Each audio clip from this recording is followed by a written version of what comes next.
Hi everyone, Aaron here for Zollotech, and the iPhone SE has been out for a couple of weeks at this point, and I've been using it on and off, and I had my SIM card in it for a few days, and so I wanted to share my overall impressions of it and help you decide if you should pick one up. Now, there are a lot of good phones out there right now, and I asked you what was most important in a good phone.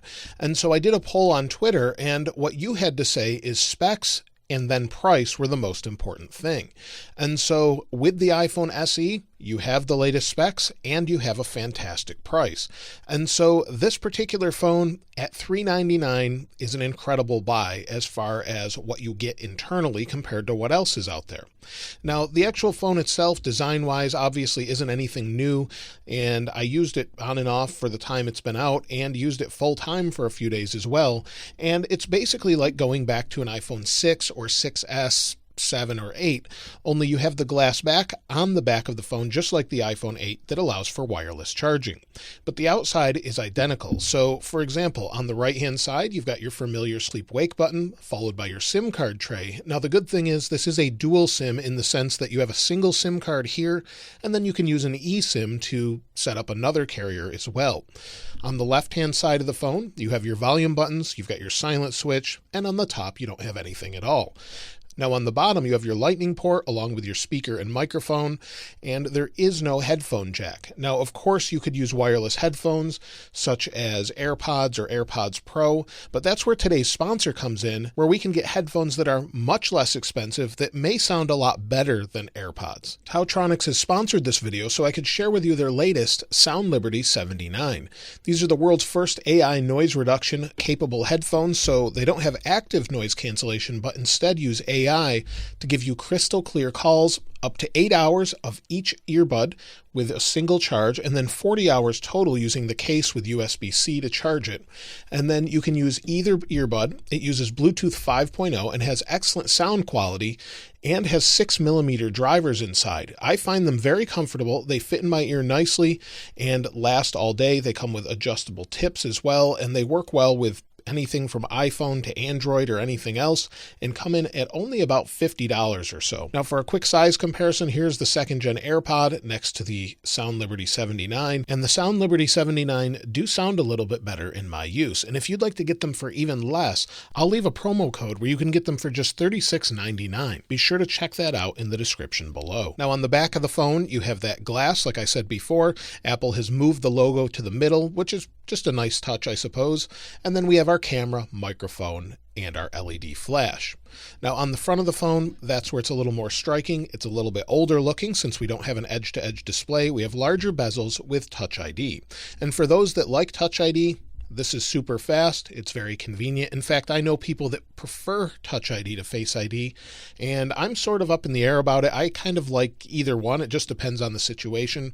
I think Touch ID is much faster to get into the phone, but with things like passwords and things, I think Face ID is better. So it really just depends on what you like most. Now the large bezels may be striking to some. It may seem antiquated at this point, but I don't think as many people mind, especially for the people that will purchase a phone in this price segment. So I don't think people care about that as much. They care more about price and specs, like I said. Now the front-facing display is over 300 pixels per inch, which is the most important thing. Resolution sort of scales with the size of the screen and is less important than pixel density. For example, the new iPads Pro, everyone loves that display, but it's below 300 pixels per inch. But because you're holding it far away, you don't necessarily need a higher pixel density. The resolution scales with the size of the device, and that is less relevant than the actual display and its quality and pixel density. So its viewing angles are great, and it will even play 1080p YouTube videos. So in my YouTube video here, you can see we have the option of 1080p.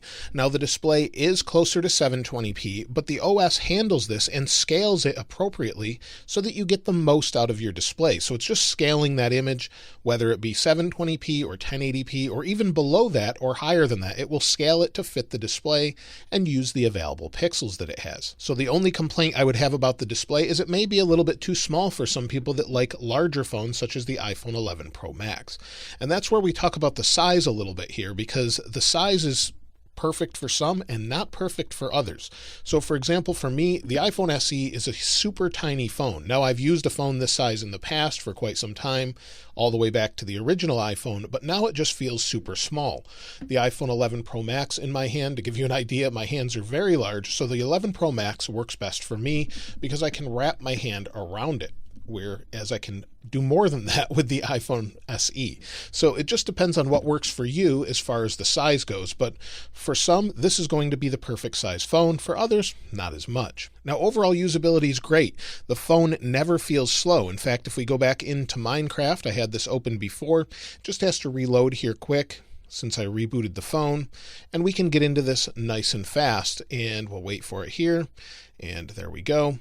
And once it loads, you'll see it's nice and fast, and that's because it has Apple's A13 Bionic CPU. So when you're playing a game like this, maybe we'll exit out, go into music, scroll through, maybe we'll go back here, wait for it to resume. It will take a second to resume, and we're back in. So you really won't experience any issues as far as playing any of the most recent games, running 4K video apps. Maybe you want to export video, render video, or even edit video on this smaller display. You can do that and it will handle it with no problem. Now it does only have 3 gigabytes of RAM, and that's not really an issue because the iPhone XR has 3 gigabytes of RAM, as you can see here. And running CPU and GPU compute tests, it handles it just fine. It's super fast, and it's basically, some people are saying maybe the CPU is scaled down, but the single core scores and multi-core scores are very close to that of the iPhone 11 Pro Max, and should be because it has the same CPU inside.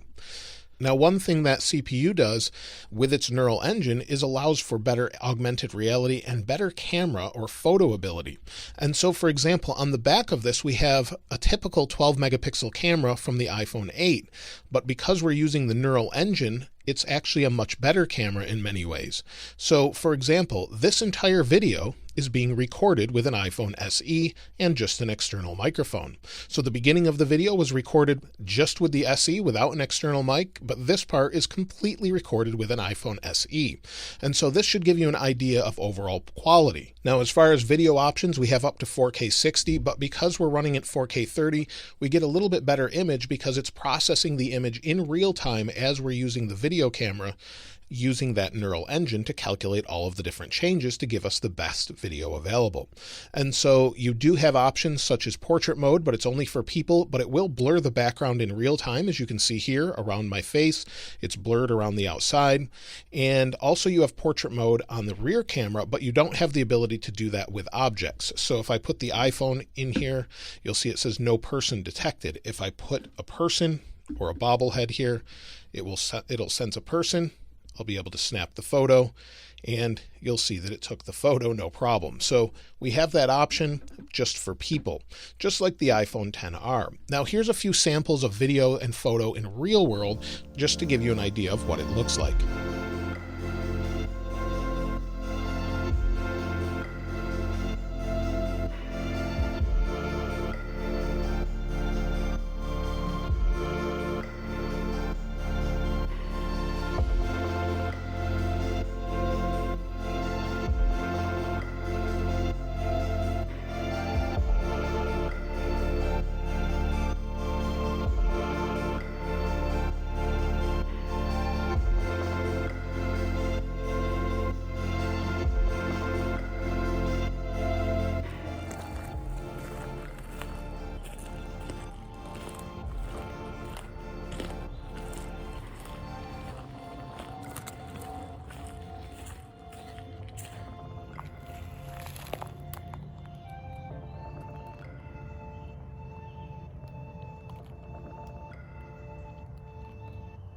Now the speakers are quite good as well, so we'll turn this on here, play my video, turn it up. 2020.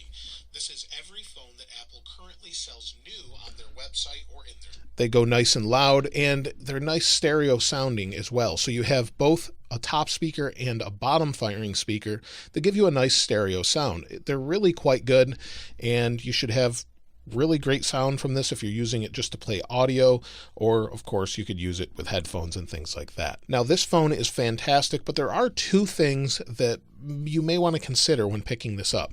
If you're coming from an iPhone 6S or 6S Plus or one of those phones, you will no longer have 3D touch. In fact, the chipset that handles the pressure sensitivity of the display is no longer there. So you can haptic press and you'll still get the same options except for when you're in notifications.